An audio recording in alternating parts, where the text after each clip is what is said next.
All right, question 6. This one here is about the gold foil experiment and the plum pudding model and development of the model of the nucleus. So, explain how the paths of alpha particles were used to develop the nuclear model of the atom. So, the first thing that we have to talk about is that most of the alpha particles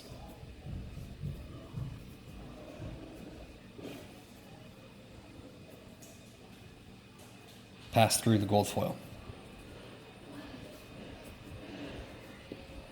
Okay, this means that the atoms are mostly empty space. Like way more gold, way more alpha particles pass right through this than were expected. Okay, they expected way fewer to pass through. Okay, the second thing is what they expected was that because a gold nucleus was much more massive than an alpha particle, that if they didn't pass through, they should just basically hit and stop. Okay, well, they didn't see that. Some deflected at very large angles.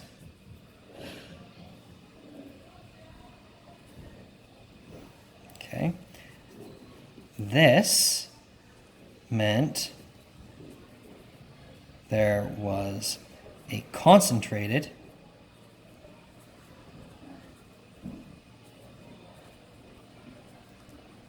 positive charge, which is the nucleus. Okay, so that's your other two marks, is the fact that some of them deflect at very large angles, and that meant that you had a concentrated positive charge in the nucleus. Okay, that should be enough. So we don't need to necessarily describe that the electrons were in a cloud around it. What this really showed us was that the positive charges were very much concentrated and that an atom is mostly empty space.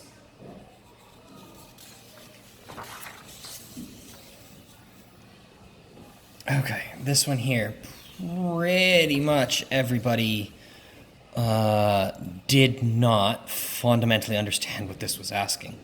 We were talking about it from a sort of a chemistry space where people were talking about that, if you have more protons, you have a bigger positive charge, so it's going to pull the orbits closer.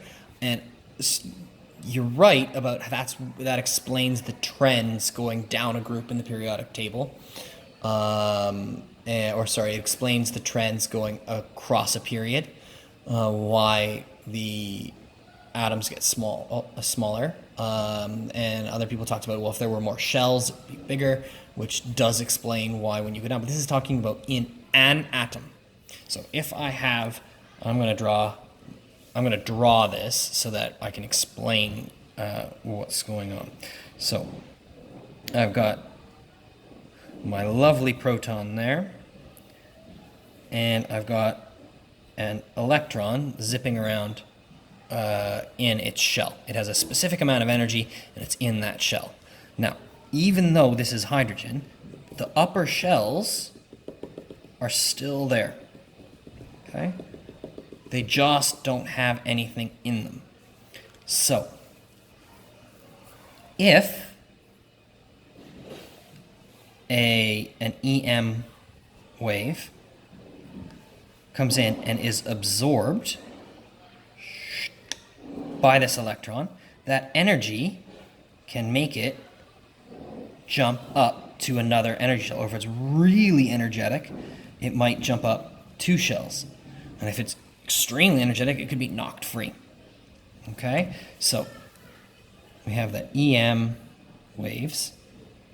And actually it's photons. This is the particle nature of light. EM waves can be absorbed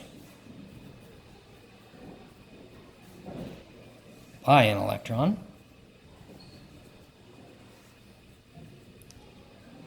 causing it to jump energy levels.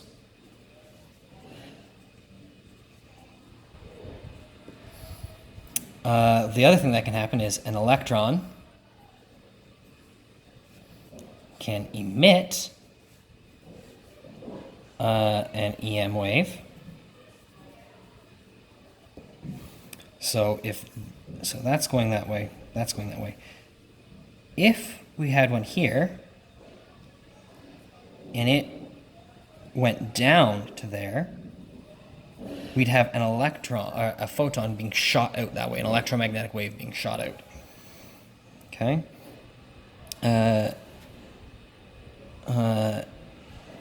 In order to drop an energy level. This only happens if this happened first. Okay? So the electron has to become excited in order to emit a photon. This is how neon gas works, actually. We excite the electrons in the neon gas, and when they de-excite, they give off that light that we can see. Okay? I think one person actually got this. Pretty much everybody else didn't really understand what the question was asking. Okay? Again, this was stuff that would have been in year 9 in P7. Okay. That is all for question 6.